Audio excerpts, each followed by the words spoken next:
Caitlin Clark. Oh, hey, Caitlin, how are you? Really nice to meet you. You're great. You're fantastic. Thank you. Don't let all this nonsense get you down. You're great. You're fantastic. That's not some random guy in a hallway. That's a former president of the United States looking Caitlin Clark dead in the eye and telling her on camera not to let the nonsense get to her. Within hours, that 10-second exchange was the only thing anyone in women's basketball wanted to talk about. Face to face with former President Barack Obama, and Obama puts it very blunt. Hey, Caitlin, don't let the haters keep you down, man. Ignore the haters, ignore the naysayers, ignore those who want to diminish what you've done for this game, ignore those who want to be your detractors. You think the slows are picking up, but Here's how we got there. Barack Obama was in Chicago for a media day at the Obama Center, and the Indiana Fever happened to be in town doing press of their own. That's the entire setup. Two schedules crossing in the same building. Nobody planned a photo op. Nobody planned a soundbite. But when you put the most famous basketball fan in American politics in the same room as the most talked about player in the league, something was always going to happen. What nobody expected was for Obama to use the moment the way he did. Not just a handshake and a smile, but an actual message, repeated more than once, about ignoring the people trying to tear her down. And by the end of this video, you're going to hear exactly who that message was aimed at, because it's a longer list than you think. don't let all this nonsense get you down. Somewhere Shanae Ogwumike is shaking. Somewhere Cheryl Swoops is shaking in her boots. Elle Duncan shaking in her boots. All of the old guard WNBA player who want to diminish how good she is, shaking in their boots. Now, the internet did what the internet does. Clips like this always turn into a game of who does he mean? And fans immediately started running through the list of retired players who've been openly critical of Clark's rise. Cheryl Swoops has questioned her level of dominance. Tim Duncan-era WNBA vets have weighed in from the outside, and Renee Montgomery has been one of the more vocal media personalities pushing back on the hype around her. To be clear, none of them are named in this clip, and there's no confirmation any of this was actually about them specifically. But when a two-term president stands in a gym and says, "Don't let the haters keep you down," to the most scrutinized rookie-turned-star in the sport, people are going to connect dots. That's just what happens. One of the things that was luckiest for me was I didn't get famous till I was like 45. So I was an old man. I mean, you're my daughter's age. They're not to have that much, burden and nonsense. So don't lose that joy. The game's like the game. What's actually interesting here isn't the roast-adjacent internet theorizing. It's what Obama said right after the haters line, because it's easy to miss. He told her one of the luckiest things that happened to him was not becoming famous until his mid-40s, because it gave him time to become who he was before the world started watching. Then he pivoted straight into telling her not to lose the joy of the game. That's not a generic celebrity meet-and-greet line. That's a former president who's had his own life picked apart in public for 2 decades, telling a 23-year-old who's dealing with that same thing in real time right now, before she's had the chance to grow into it the way he did. Hey, he might be paying attention, man. He might be paying attention to the nonsense that, hey, Barack, you watching the show, Barack? You watching that? You watching?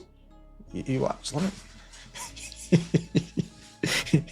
Hey, he might be seeing some of the things she's going through, whether it's from the inside, the Indiana Fever, whether it's from the outside, the media. And that raises the actual question worth asking here, which is, does Obama know what he's stepping into? Because the nonsense isn't some abstract concept. It's a very specific, very online, very documented year for Caitlin Clark. Foul calls turned into national debates, a physical style of play from opponents that's been dissected on every sports network in the country, and a media cycle that treats her every game like a referendum on the entire league. If he's watching the Fever, and there's reason to think he might be, he's seen all of it. Which means this wasn't a generic athlete pep talk, it was targeted. And you're a hooper, and I try sometimes. No, you always hoop. Thanks. And you're on a nice little run. Yeah, sometime when Stephanie White's not holding me back, Mr. President. when Stephanie White's not holding me back, I can hoop. Maybe maybe you could come to Indiana and talk to my coach. You know, maybe you could do that. Can you do that for me, Mr. President? Can you do that? Can you come talk to Stephanie for me, please? And while you're there, can you talk to Amber? Can you talk to Amber, see if she can get us a real backup five? Can you do that for me too? Then Clark did something that got almost as much attention as the advice itself. She used the platform.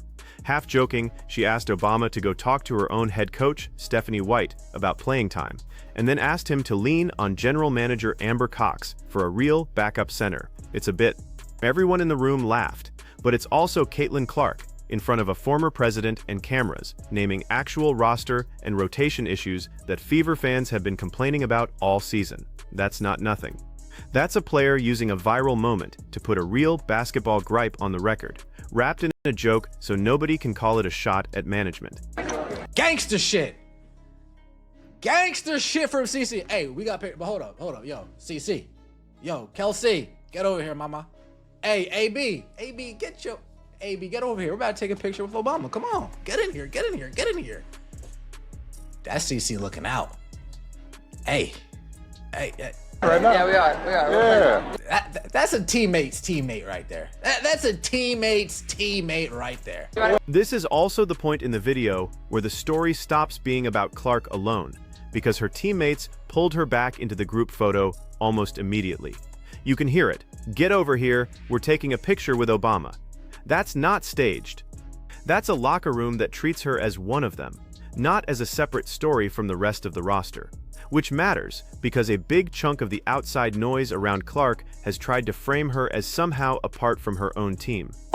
And this picture is going to be, here is Barack Obama with the best big three in basketball. Here's Barack Obama and the GOAT, Caitlin Clark, Kelsey Mitchell, and Aaliyah Ball.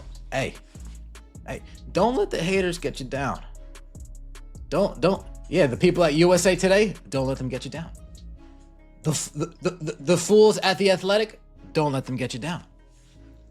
The haters within this league, don't let them get you down. So here's the photo that actually exists now. A former president standing with Caitlin Clark, Kelsey Mitchell, and their third starter, all smiling, all in the same frame. And right after it was taken, Obama went back to the same message: don't let USA Today get you down. Don't let the athletic media coverage get you down. Don't let the league's internal politics get you down. That's 3 separate categories of hater named in about 15 seconds. National outlets, basketball media specifically, and people inside the sport itself. He wasn't being vague. He was being specific about exactly which directions the pressure has been coming from. Damn. I wonder how Caitlin's haters will handle everything, learning they now have to hate Obama. Yeah. I think he watches The Fever. I think he does watch The Fever. I do say so. I do. And that's where this gets bigger than a nice moment at a media day.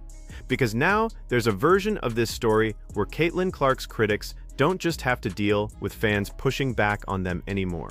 They have to deal with the fact that a former U.S.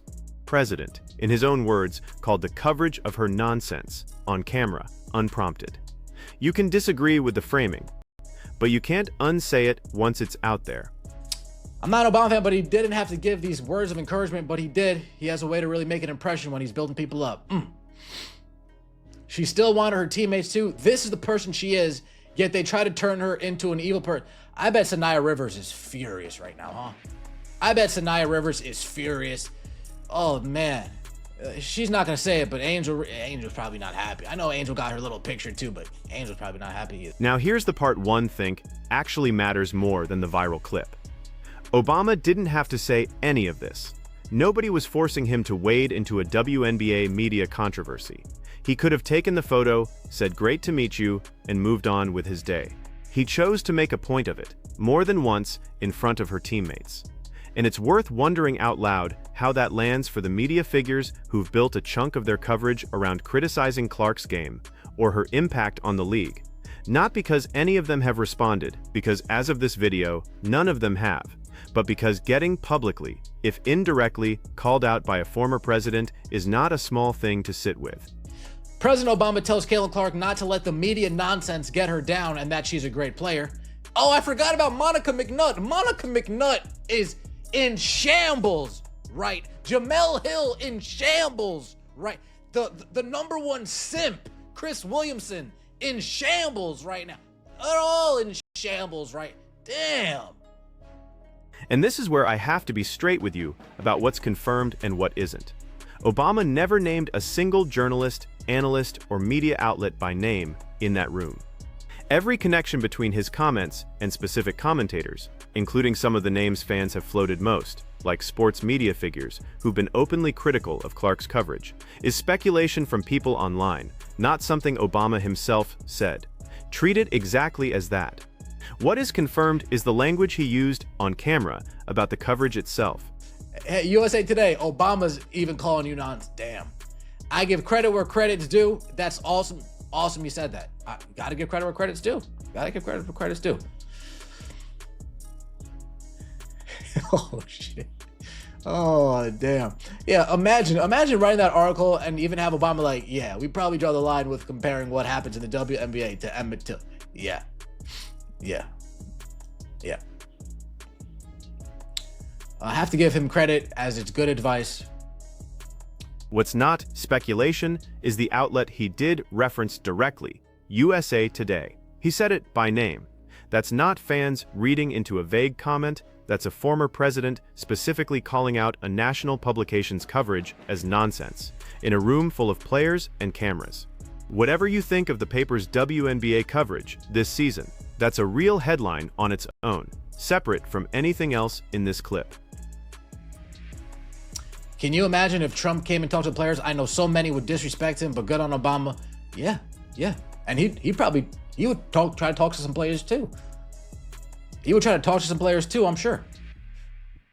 And would they disrespect him? I'm sure. Let me know your thoughts in the comment section below. Like the video. So here's the actual comparison worth making before we wrap this up, because it's the one nobody's asking. Picture a different former president walking into that same gym and saying the same thing to the same room. The reaction wouldn't be that sweet. It would be a 5-day news cycle. That gap between how we react to Obama doing this and how we'd react to almost anyone else doing it tells you something about how much trust he's still operating with. 4 years removed from office, in a completely different sport than the one most people associate him with. So where does this actually leave things? Caitlin Clark got a moment of encouragement from one of the most recognizable people on the planet, used it to needle her own front office on live camera, and ended up with her whole starting group in a photo that's going to outlive every hot take written about her this season. The media pressure isn't going anywhere. The debates about foul calls and coverage aren't going anywhere, and nobody named in this video has responded to any of it as of right now. But the tape exists. He said what he said. Do you think Obama actually watches The Fever regularly? Or was this him reading the room and saying the right thing in the moment? Put your answer in the comments. Hit like if this was worth the 9 minutes, and subscribe for the next one. That would mean a lot.